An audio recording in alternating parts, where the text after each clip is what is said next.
Ali je občinstva manj? Ne bi rekel, da ga je manj, mislim, da je manj zainteresirano.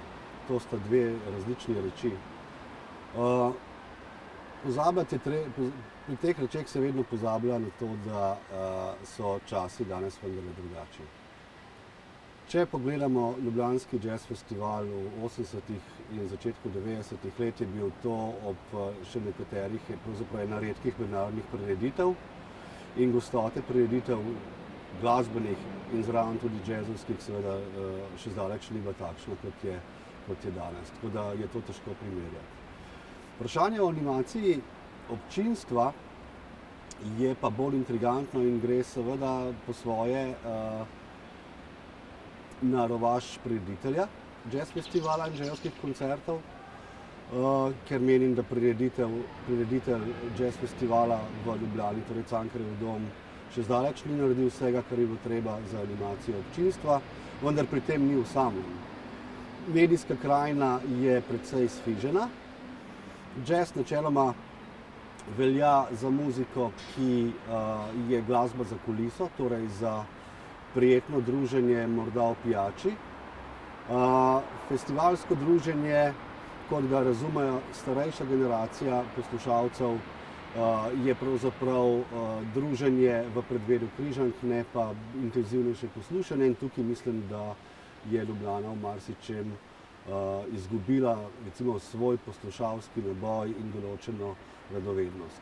Ima pa Ljubljana in tudi z njo Slovenija eno lepo prednost pred marsikaterim prizoriščem v tujini, ki daje mednarodne festivale. Namreč, da je njena publika ali pa rečemo jedro občinstva bolj generacijsko pestro in da je na slovenskih koncertih, vključno z ljubljanskimi, večji delež mlade generacije, kar mislim, da je dober obet. Znana imena so vedno tista, ki vlečejo na jazz festivale, kot tudi na druge glasbene prireditve. Tako je bilo v 80. letih, tako je bilo na začetku 21. stoletja in tako je tudi danes, ko smo že zaplavali kar pošteno in zakoračali v to stoletje.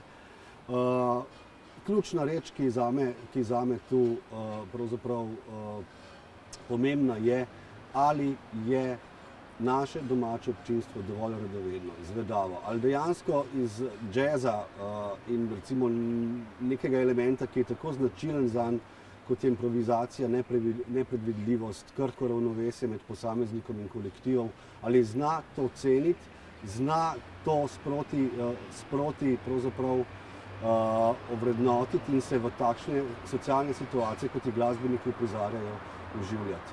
Tu mislim, da Ljubljana izgublja in ljubljanski jazz festival in če govorimo o animaciji, mislim, da bo Cankarjev dom moral postoriti več na tem področju, ne glede na to, da čez leto v svojem programu in klubskih koncertih to pravzaprav počne in pravzaprav na nek način vabi tja na te nepredvidljive glasbene izkušnje zelo raznoliko občinstvo.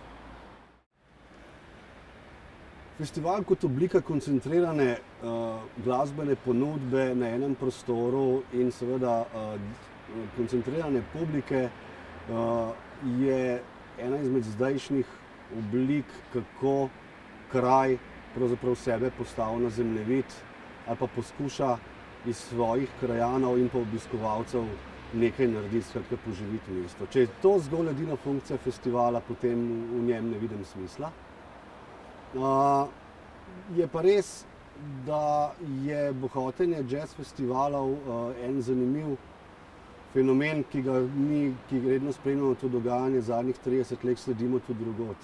Recimo to, da ima vsaka alpska vas v Švici ali v Avstriji svoj festival.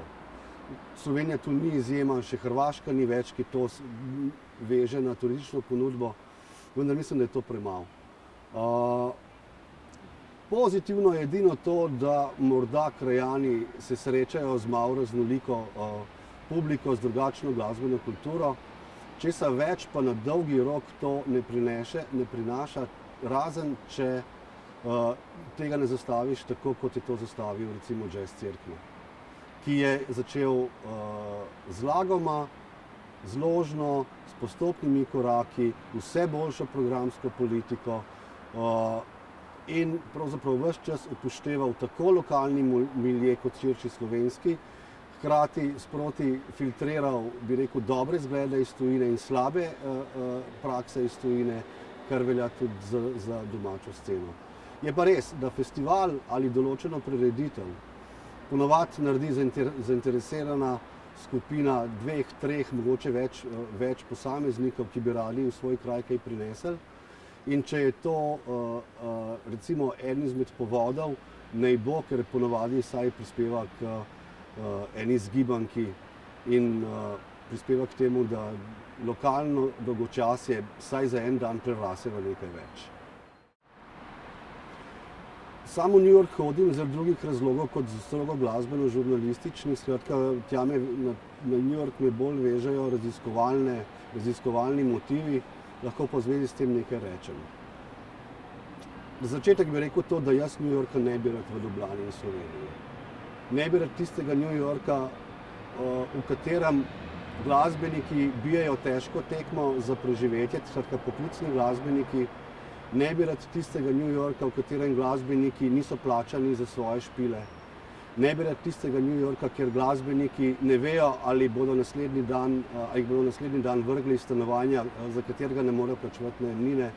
Bi pa rad tisti New York, kjer živi glasbeniška solidarnost skozi eno občutljivo ravnovesje, ki se vzpostavlja skozi tekmovanje na trgu in skozi hkrati vzpostavljanje določene solidarnosti, samopomoči, ki jo vidimo, tudi sindikalnih akcij, ki jih pa v Sloveniji med tukajšnjimi glasbeniki, ne samo džezovskimi, pogrešam.